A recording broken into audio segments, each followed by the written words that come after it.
Great Value Donut Shop Decaf Coffee Reviews. Review 1, did not want decaf, I asked for refund. Review 2. Something has changed with Great Value Coffee.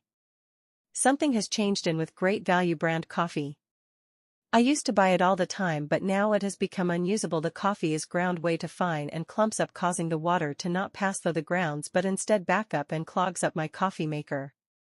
What is decaffeinated, decaf, coffee? Decaf coffee is very similar to its regular coffee counterpart. However, the main difference is that the coffee beans used to produce decaf coffee have had 97% of their caffeine removed when compared with regular beans.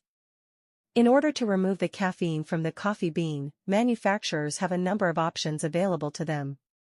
However, most commonly, it involves the beans being soaked in water and an additional solvent, usually methylene chloride or ethyl acetate. These chemicals help to hasten the decaffeination process, which ensures that the coffee beans retain their distinct flavor. Benefits of drinking decaf coffee. Lowers the risk of diabetes. Numerous studies have suggested that decaf coffee can reduce the risk of developing type 2 diabetes. The antioxidants present in decaf coffee help to neutralize free radicals. This reduces oxidative damage and can prevent diseases such as type 2 diabetes, as well as heart disease and cancer. Decaf coffee also contains magnesium, which acts as a shield against diabetes. Detoxification. Decaf coffee contains vitamin B3, which cleanses your body. It's effective at combating free radicals and foreign materials that are produced as a result of stress and anxiety. Improved memory. Decaffeinated coffee contains compounds called polyphenol, which are known to boost cognitive performance and alertness. These polyphenol have also been reported to ward off cognitive problems, such as early-onset dementia. Drawbacks of drinking decaf coffee. Harmful to the heart. Some researchers have found that decaffeinated coffee may have a harmful impact on the heart through increasing the levels of a specific cholesterol in blood. Caffeine-free coffee is often extracted from the Robusta bean, instead of the more popular Arabica bean, due to its more intense flavor.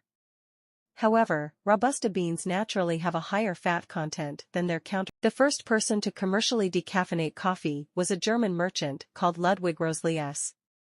A possibly apocryphal story states that in 1903, Roselius observed a ship's cargo of coffee swamped with seawater, which managed to filter out most of the caffeine from the beans.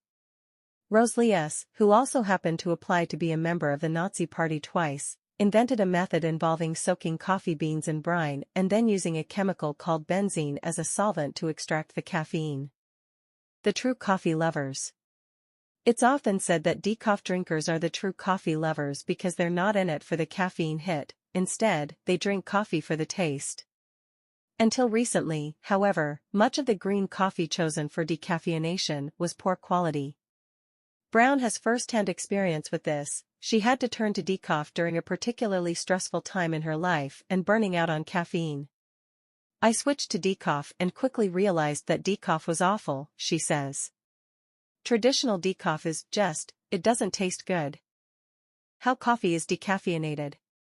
Coffee is decaffeinated using either of the following three methods: the Swiss water process, the solvent method, or the carbon dioxide process.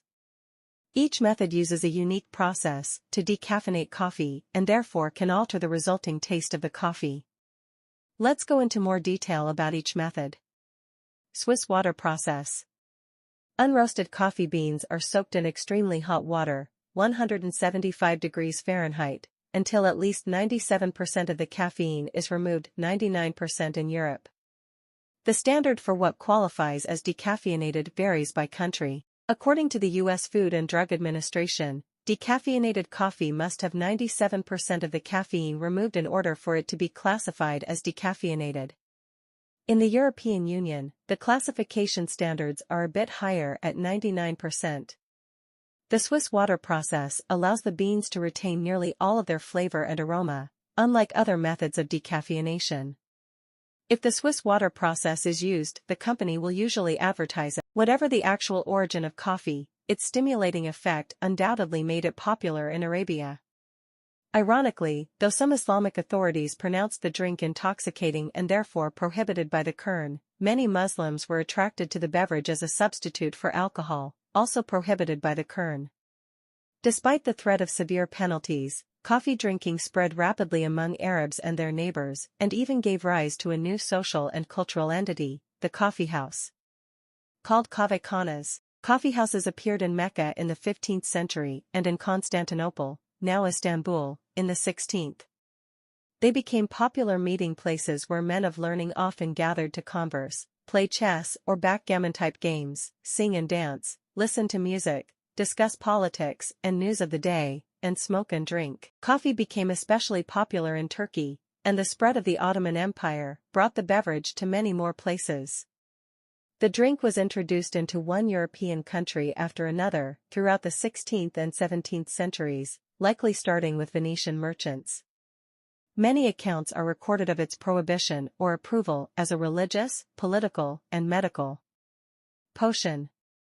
Its association with Muslims and its novel stimulating effects led some to urge Pope Clement VIII to forbid it in the late 1500s, but the Pope famously gave it his blessing after sampling the drink for himself. Coffee spread fairly rapidly throughout Europe, and by the end of the 17th century the drink was flourishing across Britain, the British colonies in America, and nearly all of continental Europe.